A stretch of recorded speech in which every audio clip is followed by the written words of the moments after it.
Thanks for tuning in. You're listening to Propaganda with Mick and Jacob. It has now been 4 days since the assassination of Charlie Kirk. Something that I believe has absolutely changed America, changed the Conservative Party and how we'll be doing things moving forward.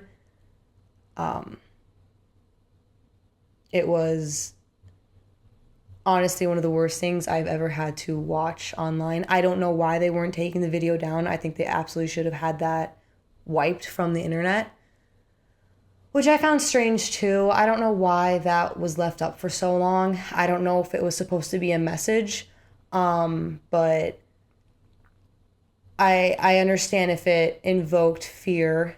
It definitely scared me. I have never seen something like that before. But it also should stir up some, for lack of a better word, confidence that he was telling the truth and that he was speaking the right thing and that his message can't be silenced and that it must be continued by you, by us, by everyone that, even if you didn't totally agree with everything he said a lot of things that were correct and they need to be continued. Yeah. I think one of the things that got him killed was his ability to speak the truth and to convince people and, I don't know, just be very confident and straightforward in his takes on everything, his beliefs, whether that was just political or spiritual, or just about the culture. But I think whoever killed him, as of right now, they think it's Tyler Robinson, would rather have him dead, would rather have him stop speaking than talk to him, then debate him, then have his ideas and his voice out there.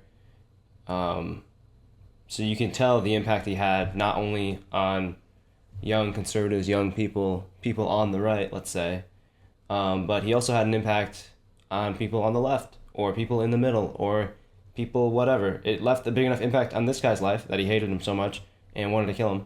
So obviously he left an impact, and he left, with Turning Point in his organization, he left, I guess, a legacy behind. Yeah, they said there's been I think it's 18,000 new submissions and registration or whatever for Turning Point chapters. A bunch at colleges and a bunch at high schools. But since he died, the registrations and all that stuff has gone way up. So who knows if that translates into actual more chapters being made and more people joining the movement. But it left an impact on the organization, left an impact on his followers, on people that knew him, on people that knew of him. You can see it reflected in the media, you can see it reflected in the NFL, in just regular everyday cultural things.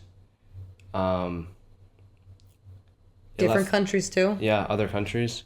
Which is insane for South Korea to be marching and flying the American flag, chanting his name. Yeah. So obviously his life and his role left him an impact.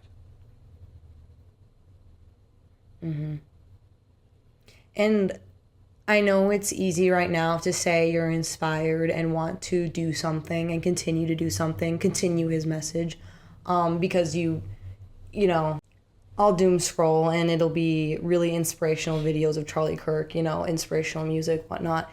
And it's easy to sit there and be like, yeah, I'm gonna do something. But just hold on to that feeling for as long as you can, even if it has to be going back, saving the video and going back and watching it, because it's easy to be inspired now and want change now. But, in even a month, it'll die fast. Yeah. Because we get busy with life and... Which is, it's the whole point of his message, the turning point. That's the whole point, is doing everyday things doing everyday things that contribute to helping, whatever, turn the direction around in this country, you know? Being with your family, being involved in a church, you know, getting out in your community, speaking your mind, like things like that, standing up for basic freedoms, allowing other people that you disagree with to also talk things out and share their opinion and share their voice. Like, these are the most basic things that he stood up for. And if we, like you were saying, if we just let this die in a month or in a few weeks, like, the media moves on fast, you know, and no real action is taken, then I don't know. I think Charlie would want, I'm not gonna say us, he has no clue who we are. Charlie would want the conservatives, the American people, he wants change. And you could see that definitely through his work.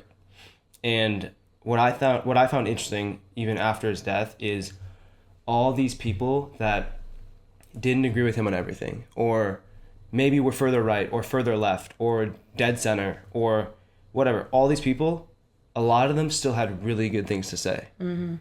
And I think we do get negative, and it's really easy to be down and negative right now. But I think it is a good sign. It's not that much to ask for, but it is a good sign that you do see some people like reaching out to to his family and to Turning Point and to his followers, right? And it's like, you can see some people, regardless of what they believe, are like, at least this is wrong. At least in America, where you're supposed to be able to think and say whatever you want, your freedoms, you know, at least those should be protected. So it's good to see that. Unfortunately, there's also a lot of people that are celebrating his death, that are saying he got what was coming, that are encouraging further actions to be taken against other political figures, mainly on the right, as these things always go. The targets are always conservative. They're always the traditional people. They're always on the right. And that's been discouraging to see, for sure. You expect it, but when you see the TikTok videos, when you see people posting on X, when you see people all over Instagram, like, there are people celebrating his death. And it's not like some sort of like, oh yeah, whatever, Charlie's dead now, that's fine. Like, legitimately cheering and praising the shooter and taking excitement and joy in the fact that Charlie Kirk was assassinated. And assassinated in the way that he was. Mm-hmm. Brutally. Yeah. Just sick people. Oh my God, there's such awful people. I saw this one comment that said, I hope Charlie's daughter got blood spatter on her face. It was a picture of like a little girl with just like blood on her face, and it was like Charlie's daughter, POV Charlie's daughter in the front row. Like, that is, it's just, I don't know. It's like, you're at a loss of words for it, that someone could post that and think of that, and definitely was not, like, I knew the reaction would be from the left, you know, some vile things, but I think a lot of our eyes have been open to just how sick they are, just how mentally unwell and evil, just plain evil, that they are. And you see that, and then you don't wonder why someone like Tyler Robinson would do this, you know? If everything we've been told so far, if you choose to believe it, or if this is the real story, then he is some far leftist, anti-fascist, right? Like, supposedly was involved in Antifa, so a very left-wing activist, correct? And then, yeah, he kills Charlie Kirk, right? Because he disagrees with him. He doesn't like him, disagrees with him, whatever. You see that, and then you see people cheering on, and you're like, oh, yeah, I guess that is how you get to it, you know? And you've had all these years of celebrating and encouraging and comparing Trump and Charlie Kirk and any other mainstream conservative. They're fascists, they're Hitler, they're whatever, they're the worst, the reincarnation of Hitler, you know? And when you set up, it is a joke, but to these people, it's not. And when you set it up as that. That's your narrative, and you've set it up for years. This is what can happen, and this is what will happen, and most likely this is not the last thing that happens. So we pray that it is, and we pray that this is a big wake-up moment for the country and for people on the left and the right. But things like this, they usually only make things worse, and things tend to spiral or have reoccurrences, or they inspire other people, you know? So you hope that doesn't happen, but that's what the left lays the groundwork for.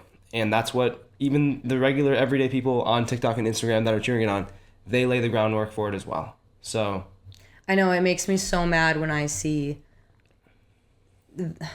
leaders, people in leadership that are on the left, that are on the Democratic Party, saying Trump is a threat to our democracy. Trump, he wants to take away your human rights, your God-given rights. Mm-hmm. And then when something like this does happen, they're tweeting, "Oh, guys, well, let's not be violent. Come on now. Right. Come on." Some of them, yeah. I don't know. And it just, I'm like, well, but you say that, you tell your people that they're losing their rights, and that these people that someone like Charlie Kirk hates that they even exist, right. That trans people even exist. He hates black people. He hates right. Trans people. He hates He's gay sexist. kids. He's all this stuff. And then they're like, whoa, let's not shoot him. Well, but you told me that he wanted to eradicate me. Mm-hmm. So why wouldn't I get rid of him? Mm-hmm. So I always hate that when they put their hands up. Whoa, hey, calm down, guy. But you started that. You ignited that fire. You made you made those monsters. Their leadership did. And that's what I think, that if you have any anger at all, which you should, it should be directed towards people like that. Do tweet out, "Oh, Charlie Kirk is the reincarnation of Hitler. They created this monster." And it's unfortunate, because then they just play victim, and they say that, "Just stop gun violence, guys. It's so sad." You know. Yeah. The thing that kind of struck me too was Charlie Kirk, his whole thing, whether you like him or not, or agree with him or not, his whole thing was like, come up here, talk to me, share what you want to share with me, and then I'm going to share what I believe back, you know? Like, we are going to have an open debate. And obviously, he's still going to stand up for what he believes and all that stuff. He's not going to just cave to the left if it wins, you know? But his whole thing was encouraging other voices, encouraging conversation and talking. And the people on the far left will obviously disagree with this, but I thought he actually did a pretty good job of trying to make some sort of a middle ground in the political culture we live in today. Yeah. And for his troubles, for people disagreeing with him, for people hating him, they killed him. So, yeah. Yeah, it doesn't get much more calm and collected than Charlie Kirk. And right. it is crazy. I did not think it would be him. I knew, you know, you have a feeling, you're like, okay, things are really heated. The water's boiling. After they try to kill Trump, you know, they're going to try to kill someone else. I honestly was like, it's definitely going to be Matt Walsh. You know, he's so hated, and he attacks the one community that is so violent, being trans people. Mm-hmm. I did not ever think it would be Charlie Kirk in a million years. Yeah. And that's what woke a lot of people up on the right too. They're like, wait, Charlie Kirk, he's not that crazy. Like, he believes, everything he believes is founded in his Christian belief, his biblical values, his following of Christ. That's where all of his beliefs come from, you know? Yeah. Just like most Christians that would claim to be Christians, right? Yeah. And he has all these beliefs. They come from a place of sincerity, of true belief, you know? But it was never hateful.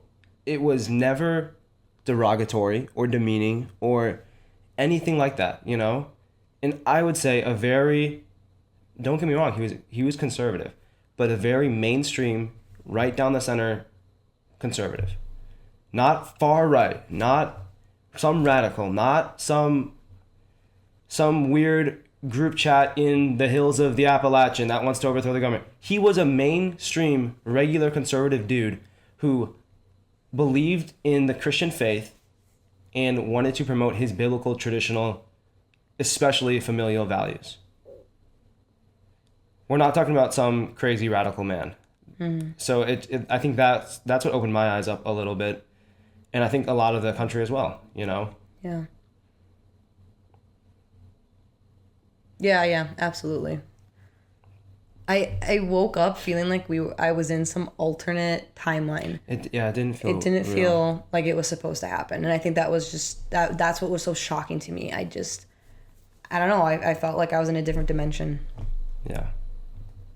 There's no way that happens. I don't know.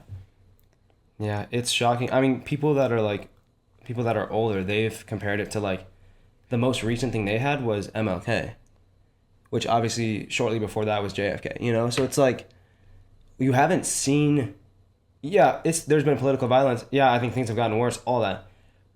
But to the extent you haven't seen someone executed like live on camera like this, Yeah. like it's just yeah. I know, and the fact that it was in front of all of those people. There was a video of the man that asked Charlie Kirk's last question ever. It was about gun violence, and he was up there, like, literally front row seat to that horror, and he got online obviously very shaken up and obviously very traumatized. Yeah. And still people were in the comments, come on, it's not that bad. Oh, yeah. But he deserved it. Like you had, and this man's on your side. He was up there debating Charlie Kirk about gun violence, and it's so wild to me. It's so wild. It's craziness. And yeah, I think a lot of people are realizing there's a genuine spiritual battle happening. It's really not just, you know, it's a lot more deeper than I think we've ever realized, and people are starting to feel that. I think people feel it in their souls, and that's why everyone is so affected in the way that they are. It wakes up a lot of people that still could kind of, we're left and right, but we just disagree how to get there, but we have the same goals, you know? Yeah. And you can still say that for a very select few on the Democrat side, on the left, all of that. I'm not saying they don't exist. It's just the mainstream left, the far left, the average lefty, liberal, Democrat voter, they invite this stuff. They do.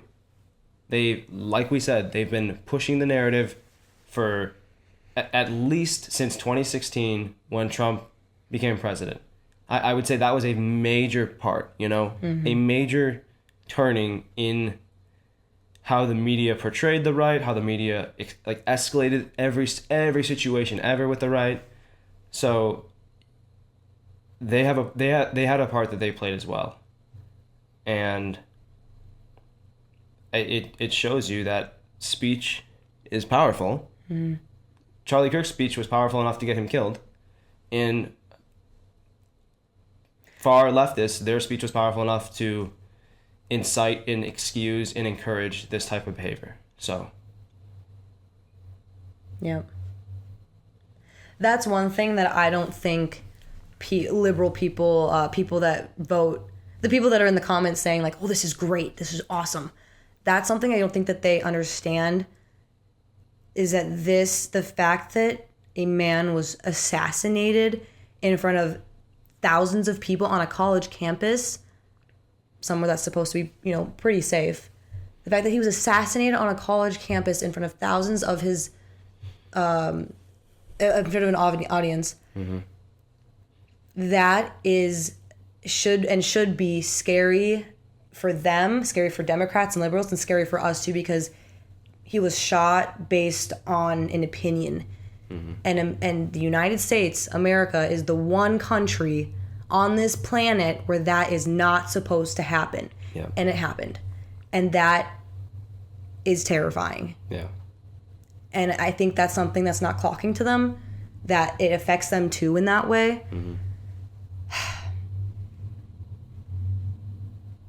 Yeah, and it's not supposed to happen here. When you have something like that happen, when you have the assassination of Charlie Kirk, and there is anyone that is excusing it or downplaying it or anything like that, anyone that does that, they are helping to normalize it. They are encouraging more behavior like this. Whether it comes from the left again or whether it comes from the right.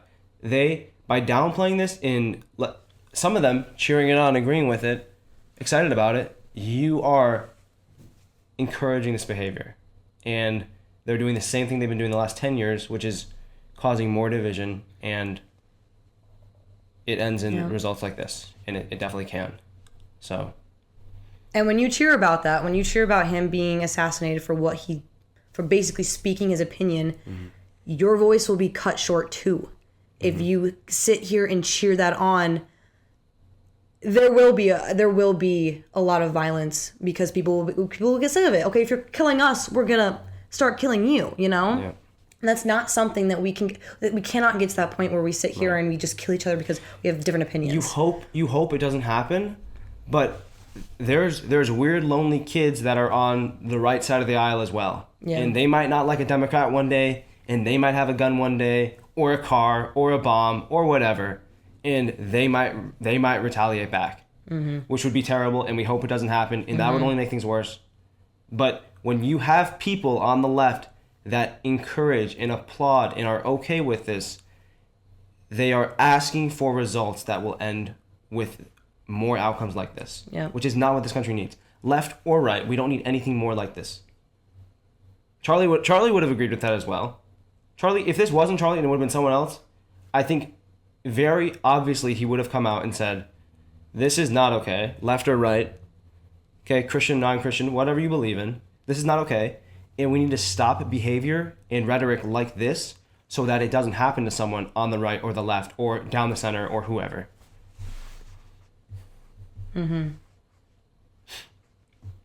Yeah. Yeah, so I would say action-wise, like next steps to not let that anger build. Be angry in the way that you want to change the world around you without violence and not stooping to that level. Do it in the way where you join a conservative organization. It doesn't have to be TPUSA. Do what Charlie would have done. Exactly. It is the hardest thing ever to sit here and say this, but you have to know and you have to realize that they know not what they do. The famous words of our Lord and Savior. Yeah. They don't understand that the evil that they are cheering on and the spiritual battle that's actually happening all around us. But now we have a part to fight in it too. We've always had a part, but now more than ever, I think we see more. Yeah. So just vote, get involved, and do your best to spread the gospel. And I think is the best solution and the best course of action to take. Something that is super positive that I noticed coming out of this, even amidst all the atrocious comments, was people saying, I'm opening my Bible for the first time. I'm an atheist and I'm going to church. Like people feel it in their souls that this is something so much more. Yeah. And it is beautiful. And I think it's going the other way that the devil intended. People are waking up and they're reading their Bibles, they're going to church.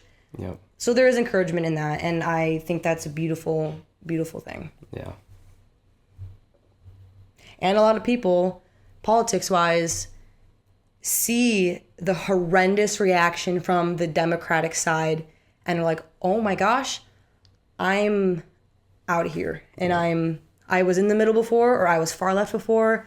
You guys pushed me to the right. I cannot accept this behavior. Yeah. I actually had a theory I shared with you. I think Dean Withers will be one of those people. It might not be tomorrow, but it'll be one day. This poor man sat on live and started breaking down crying because he witnessed something humans should never have to witness, and that's someone being shot and dying on the spot, bleeding out. And this is someone that he's debated with quite often. I mean, they weren't friends by any means. Back and forth all the time. Right, but they interacted quite a lot. And he's obviously very shaken up and traumatized from it. And his audience, his followers, people that have his back, are sitting there mocking him. It blows my mind. They're sitting there mocking him and saying, "Oh, Dean, this wasn't it. Oh, Dean, what are you doing?" Like, respect lost. How dare you feel empathy that someone else just got killed? Like, craziness. Yeah. And I hope he sees that this is okay. So of course, the audio, I don't know why it didn't get the rest of our episode. It totally deleted it. So we have to pick up where we left off, and that was in the middle of the episode, in the middle of a sentence, of course. So sorry, but I think I was talking about Dean Withers. And all that to say is I think he will lean more right, just based on his experience with his own audience, his own fan base, using very strong language using really strong language with his reaction with the Charlie Kirk assassination. So yeah, I think after the assassination, it shows that it'll push people. Yeah. It'll push you in one direction, right? Most people will not see this and then hear about it and then just stay exactly where the same. Mm-hmm. Most people will be polarized either further left or the higher likelihood going further right. So an example like Dean Withers is a pretty good one, where you have someone that was left-wing but respected Charlie and this and that, and then they see how their own party, their own followers treats them, and then that'll push them away from it. So I think next we should talk about the shooting, the assassination, actually what happened. I'm sure a lot of people have seen the clip and read a lot about it and all that, so this is just my take. But we know that 22-year-old Tyler Robinson shot Charlie Kirk and killed him. That's what we've been told by the FBI. There's still a lot more to come out, hopefully. We'll see if that remains true. But as far as we know, what's been released, this kid, 22-year-old, just planned this out and shot Charlie and then escaped and then whatever. That's all we know, apparently. I think there's a lot more going on. I think even from what the FBI has told us, you can gather that there's a lot more going on. I don't know. What do you think? I don't know what I think. I would like to think that the reason it's so confusing and the reason that nothing is piecing together correctly or even seems like the answer is because they aren't releasing everything, because it is such a high-profile investigation.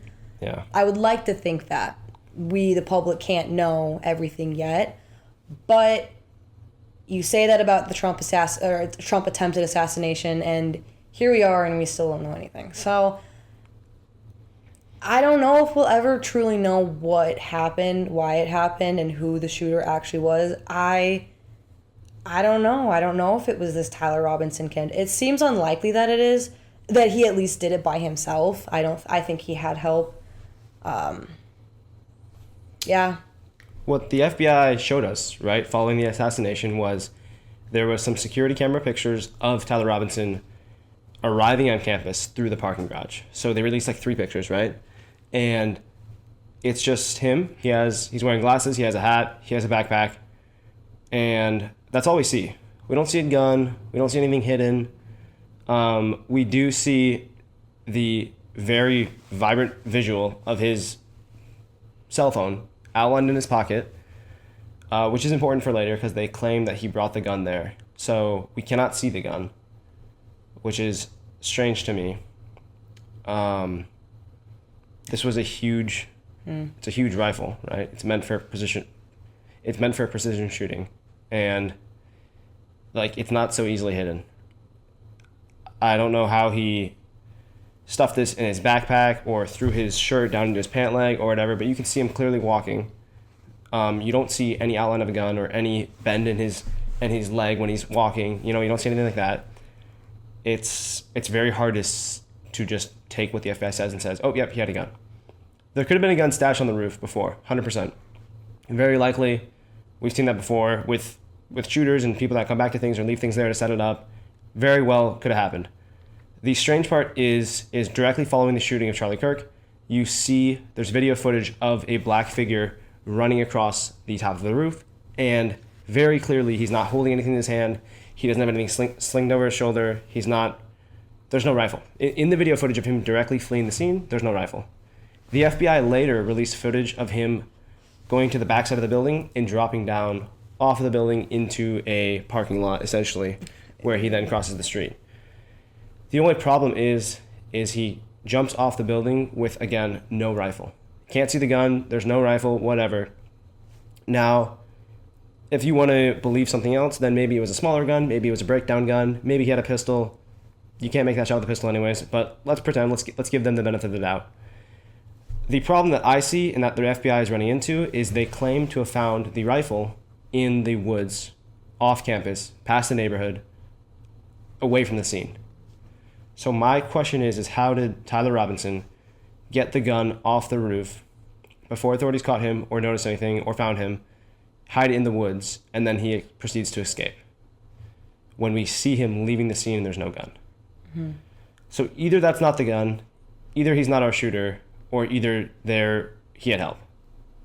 I think those are three very distinct options, and unfortunately that's kind of what I'm left with here. I don't know. I also find it hard to believe that he would be smart enough to pull this off and leave the FBI begging social media for information on who this guy is. So I find it hard to believe that he's smart enough to do that, but then also dumb enough to leave the gun just thrown in the woods carelessly, still put together. You know, I don't know. Let's not forget that the only reason we found this guy, supposedly, is he told his dad that he shot Charlie Kirk. That too. And his dad turned him in. You know? Like you said, the FBI was like, share this everywhere. We need to find this guy. We have no clue who he is, blah, blah, blah, blah.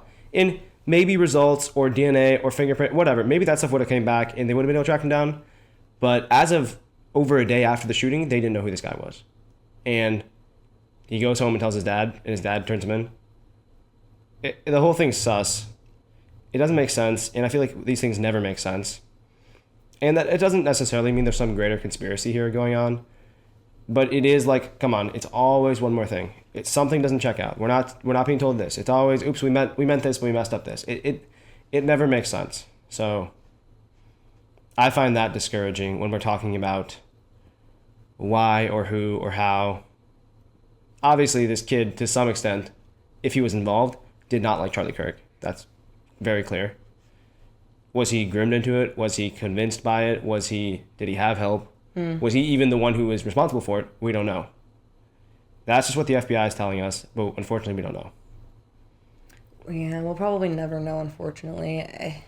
With like a high profile case like this, it's, you know, things are covered up, things are hidden, or there's so many conspiracy theories and so many opinions that the truth just gets lost. The plot completely gets lost and no one knows what to believe. Right. And then I also think it's interesting too because there's AI now and there's just such a mistrust in what we see too. At least that's how I feel. I'm like, okay, what is this real? Is this like, this could be AI? I have no idea, you know? That too, I think adds a whole other level of conspiracy, and I don't know. You didn't have that before. When JFK was assassinated, I mean, maybe they had AI back then. We don't know what they had, but at least the public, they could trust the camera and what they saw. All you could see was what was on camera, you know? Okay, he actually did die.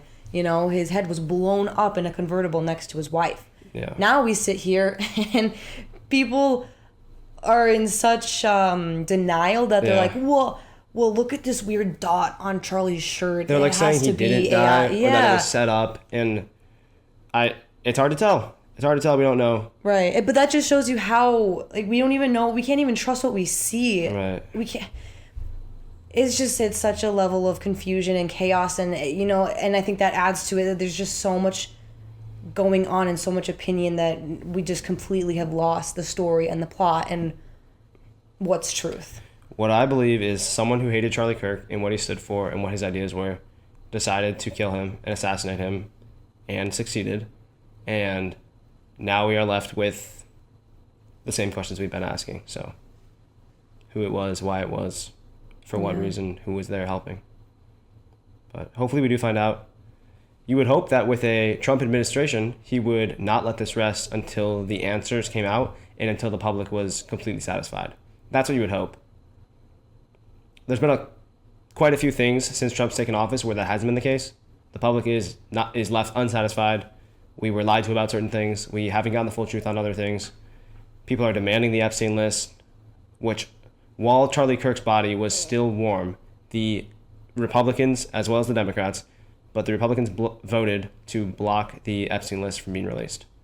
So one thing that Charlie Kirk came out with recently, before he was assassinated, was he wanted to release the list, which I think we all do. I think we deserve to know who was on there. I think the FBI shouldn't hide it. And boom, he's dead, and now the list is blocked. So I actually didn't know that. That's crazy. That's crazy. Yep. As far as I understood it and know of, there was only two Republicans that voted to not block it. So everyone else voted to block it? Yeah. Well, they were probably on it. It's just sus. It's all sus. But I think that's for another time. I think today is about Charlie, and it should be about Charlie. And I think these are fair questions to ask, though, about the shooter and about the FBI's involvement and about motives. Do I think the FBI pulled this off? No, I don't think the FBI did this. I'm just saying there seems to be inconsistencies in the story. There seems to be lack of information available. And that very well could be incompetence from them. That very well could be a lack of willingness to share it with us. There's still ongoing stuff. I get that. But with these things, you just feel, when it happens, you feel like you will never know the full truth. It's just how these things go. So. And that's sad. I think that's part of the mourning, too, is that we don't get the answer. And we don't get the closure that we need. Instead, it's just always questions left unanswered. And that means that there's just constant cycle of videos and people keep talking about it. Right. Whereas if there was a straight cut answer, this is the guy who did it and this is why, then we'd be like, okay, that's really sad and we can move on with our mourning. Yeah. That's at least the hard part for me, is that I don't have answers. Yeah. Recently I've seen there was 2 cameras, presumably operated and owned by Turning Point, right? It's their event. They're recording Charlie. There's one camera directly above his head and behind him, and then there's one camera directly in front of the table, facing him and facing the crowd. So I guess 2 questions is, why haven't we seen either footage from either of those cameras? And then in all the panic and all the falling out after the assassination, everyone's running around, everyone's scared, right? People are grabbing stuff, moving stuff, and then you see the Turning Point camera above his head behind him. You see it get taken down. So who took it down? Where did it go? Why, if it is Turning Point, why would they not want to release the footage or maybe lend it to the FBI? Maybe they have, we don't know. But wouldn't that help in solving, I don't know, maybe position of the shooter, who was the shooter? I think extra camera angles in this always help. So it's just weird to presumably Turning Point staff took it down and it's theirs and no one knows what happened to the footage. So that's another thing we would like to see come out and be shared, but probably another thing we won't get. Yeah. Well,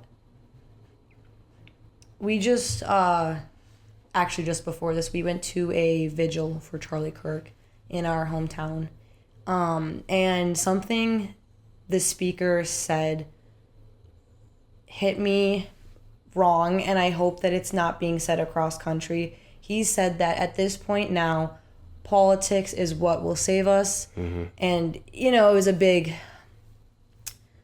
I don't even know the word for it. It was just him encouraging people to get involved, vote, you should. I think I said that earlier in the podcast. I don't know because the recording stopped, but you should get involved. That's not my point. But politics is not what is going to save us, and it'll never be what saves us. Yeah. There's a creator of this earth, and he is the one and only thing that can save us. Jesus Christ, God. And I wish that would have been said and made more clear. So if it's not being made clear across the other vigils, I have no idea. I would hope so. Right. Politics is not our God and what's going to save us. No. This, 100%. No, God is what will save us and deliver us from this terrible evil. So. And again, I think we said this earlier in the video. Go out and vote. Go out and get involved. Meet people. Network. Run for office if you want to. Stuff like that. Do that. 100%. Because we need to do that. But that is not what's going to save us. Saving us as a country would be turning back to Christ. All the other stuff can fall in line. That'll happen after. a revival and a returning point to Christ is what would actually save this country. Not the politics and, I might vote blue or red, or they want pass this bill. That is ultimately not what will save us. Politics will not save us. Yeah, I really don't have any other words than that. Don't give up hope. If you are a Christian, use this time to grow closer to Christ. Use this time to connect with your family, to fix our community on the local level like Charlie would have wanted. Build things up from your family to your neighborhood, to your town, to your county, to your state, to your country. Build things up that way. Be the turning point where you can be involved in. And it's easier said than done, but I think Charlie would agree with, we all have a point. We all have a point we can play in our lives. We all have a purpose as well. And don't let his death go down in vain, and use this as a turning point for yourself and potentially for the country.